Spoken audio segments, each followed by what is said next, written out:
Selamat pagi anak-anak. Haleluya. Puji Tuhan. Puji Tuhan. Haleluya. Hari ini Ibu Guru Ida mau mengajar lagi sekolah minggu. Nah, anak-anak pasti senang. Mau mengajar apa hari ini Ibu Guru ya? Pasti ada cerita yang menarik. Mari kita dengarkan. Tapi sebelum mendengarkan, mari kita berdoa dulu. Mari kita berdoa. Tuhan Yesus, terima kasih di pagi hari ini kami bersyukur Tuhan menyertai kami. Kami mau mendengarkan firman Tuhan. Kami mohon Tuhan pimpin kami, sertai kami, ajari kami, supaya kami memahami firman Tuhan. Terima kasih Tuhan Yesus. Amin. Nah, baik, anak-anak, Ibu Guru akan mengajar tentang apa ini ya? Siapa yang tahu gambar ini? Gambar ini adalah gambar penciptaan Tuhan. Oh, penciptaan Tuhan kah? Betul. Ini adalah gambar penciptaan Tuhan. Waktu Tuhan menciptakan dunia ini, hari pertama Allah menciptakan apa? Terang dan gelap. Ada gelap dan terang. Itu adalah hari pertama. Kemudian hari kedua, Tuhan menciptakan cakrawala. Tuhan memisahkan air dan daratan. Ini namanya cakrawala. Hari yang kedua. Hari ketiga, Tuhan menciptakan tumbuh-tumbuhan. Wah, Tuhan menciptakan ada buah-buahan, ada bunga-bunga, ada pohon-pohon. Semua Tuhan ciptakan yang baik-baik. Tuhan ciptakan bagus sekali dan luar biasa. Hari keempat, Tuhan menciptakan benda-benda penerang. Ya, ini adalah benda-benda penerang. Apa itu benda-benda penerang? Benda seperti kalau siang hari ada matahari, malam hari ada bulan. Jadi ada bulan malam hari dan bintang. Tuhan menciptakan benda-benda penerang. Lalu itulah hari yang keempat. Hari kelima Tuhan menciptakan hewan-hewan. Wow, hewan apa saja ya? Hewan yang ada terbang ini, dia hidup di udara. Ada juga hewan yang hidup di darat. Ada juga hewan yang hidup di laut seperti ikan-ikan. Yang di darat itu seperti harimau, anjing, domba, sapi. Nah, itulah hewan yang hidup di darat. Yang di udara, Tuhan menciptakan burung-burung yang terbang tinggi. Lalu, hari yang keenam, Tuhan menciptakan manusia. Ya, Tuhan menciptakan manusia. Ya, setelah Tuhan sediakan semuanya, Tuhan menciptakan manusia. Namanya Adam dan Hawa. Laki-laki dan perempuan. Tuhan menciptakan sepasang laki-laki dan perempuan. Tuhan ciptakan semua. Tuhan sediakan semua. Tuhan bilang, kamu boleh menikmati semuanya di taman ini. Tapi ingat, ada satu larangan. Tidak boleh makan buah di tengah-tengah taman itu. Tuhan kasih pesan buat Adam dan Hawa. Selanjutnya, karena Adam dan Hawa itu tidak mendengarkan suara Tuhan, tidak mendengarkan perintah Tuhan, apa yang terjadi? Ular mengganggu Hawa. Ular bilang apa? Makan saja buah itu, tidak apa-apa. Buah itu rasanya manis, buah itu enak, tidak apa-apa. Kamu akan seperti Tuhan, kamu akan mengetahui semuanya. Nah, ular membujuk siapa? Hawa. Lalu Hawa lihat buah itu, wow, buah itu bagus ya, ayo kita makan. Lalu Hawa petik buah itu, dia makan masuk dalam mulutnya. Lalu dia kasih ke suaminya Adam. Lalu mata mereka terbuka dan mereka mengetahui mereka telanjang. Lalu Tuhan cari mereka. Adam, Adam, Hawa, di manakah engkau? Mereka sembunyi, mereka takut, mereka malu. Apa yang terjadi? Mereka melawan perintah Tuhan. Dan yang terjadi adalah apa itu? Dosa. D-O-S-A. Dosa. Karena Hawa telah melawan Tuhan, telah makan buah yang dilarang oleh Tuhan. Akibat dosa apa anak-anak?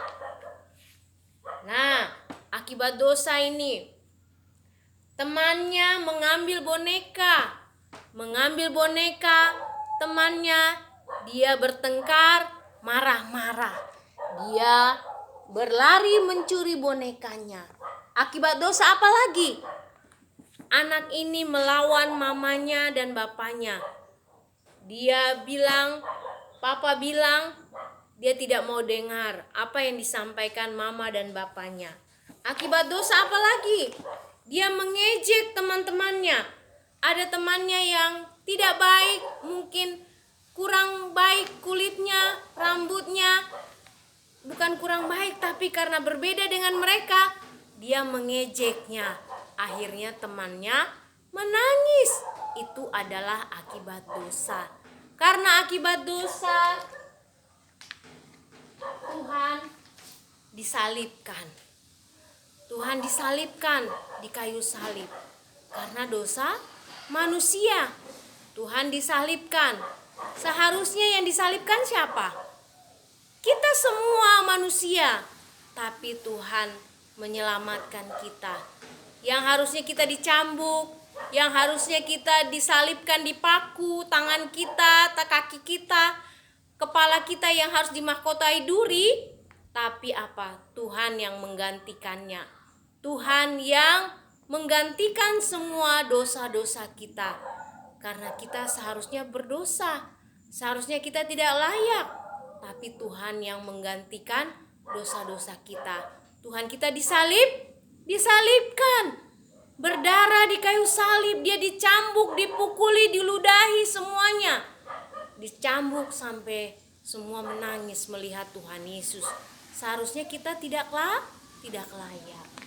Nah, anak-anak, karena waktu Tuhan Yesus semasa hidupnya, Tuhan Yesus itu adalah Tuhan. Apa buktinya Tuhan? Kenapa dia menyelamatkan manusia? Dia menyelamatkan manusia untuk menebus dosa kita. Waktu dia di dunia, Tuhan Yesus melakukan banyak mujizat. Dia tunjukkan bahwa dia adalah Tuhan. Mujizatnya apa? Wah, mujizatnya dia bangkit dari kematian. Dia bangkit dari kematian pada hari yang ketiga. Dia seharusnya mati, tapi dia bangkit hari ketiga. Pagi-pagi sekali Maria Magdalena melihat kubur Tuhan Yesus, tapi kubur Tuhan Yesus kosong. Dan ternyata Tuhan Yesus sudah bangkit. Apa buktinya dia bangkit? Dia kasih tunjuk kepada murid-muridnya. Tangannya yang tadinya berlubang paku, dia kasih tunjuk kepada muridnya yang tidak percaya, namanya Thomas. Thomas tidak percaya kalau Tuhan Yesus disalibkan. Dia harus lihat tangan Tuhan Yesus, baru dia percaya. Tuhan Yesus kasih tunjuk kepada Thomas. Ini loh tanganku yang berlubang paku, dicambuk. Ini loh tanganku yang kamu pikir aku disalibkan. Nah, Tuhan kasih tunjuk tangannya yang berlubang paku. Waktu Tuhan Yesus di muka bumi ini, dia banyak melakukan mujizat. Mujizatnya seperti apa? badai diredakan waktu di danau Galilea. Lalu apalagi? Orang mati dibangkitkan. Lalu apalagi? Tuhan Yesus memberi makan 5.000 orang. Wow, luar biasa Tuhan kita. Dia ternyata membuat banyak mujizat waktu di bumi. Dia menunjukkan bahwa dia adalah Tuhan yang sanggup melakukan segala sesuatunya. Nah, anak-anak, Tuhan Yesus itu sayang anak-anak. Apa buktinya? Dia mencintai anak-anak. Dia sayang kepada anak-anak. Dia menyayangi kita semua. Dia tidak melihat engkau itu rambutnya keriting, rambut lurus, kulit hitam, kulit putih. Tuhan sayang semua. Tuhan sayang anak-anak. Dia mencintai anak-anak. Kenapa dia mencintai? Karena dia ingin kita semua masuk surga. Nah, dia tidak mau kita binasa. Dia tidak mau kita selama-lamanya mati. Tapi kita mau bersama-sama dengan Tuhan Yesus diselamatkan dan tidak binasa. Nah, kemudian setelah itu apa terjadi anak-anak?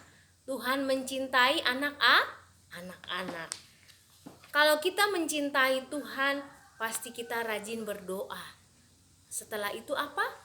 Baca Alkitab. Apalagi? Kita mempunyai teman yang banyak. Kita saling mengasihi, saling mengampuni, ada damai. Lalu kemudian apalagi?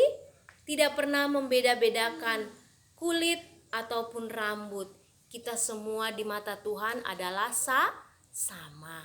Begitulah firman Tuhan hari ini, kisah tentang bagaimana Tuhan begitu mengasihi kita. Tuhan mencintai kita semua. Meskipun kita berbeda, meskipun kita tidak layak, tapi Tuhan mencintai kita. Terbukti dia mati di kayu salib. Dia banyak melakukan mujizat. Kita percaya bahwa Tuhan Yesus sungguh sangat baik. Mari kita berdoa. Tuhan Yesus, terima kasih buat firman-Mu hari ini. Kami sudah mendengarkan firman-Mu bahwa Tuhan begitu mengasihi kami anak-anak-Mu. Terbukti Tuhan, Engkau mati di kayu salib. Engkau menyelamatkan kami. Engkau memberikan banyak mujizat di muka bumi ini Tuhan. Engkau menunjukkan siapa Engkau Tuhan. Engkau adalah Allah kekuatan kami. Engkau begitu mengasihi kami anak-anak-Mu. Terima kasih Tuhan Yesus buat hari ini. Terima kasih Bapa. Haleluya. Amin.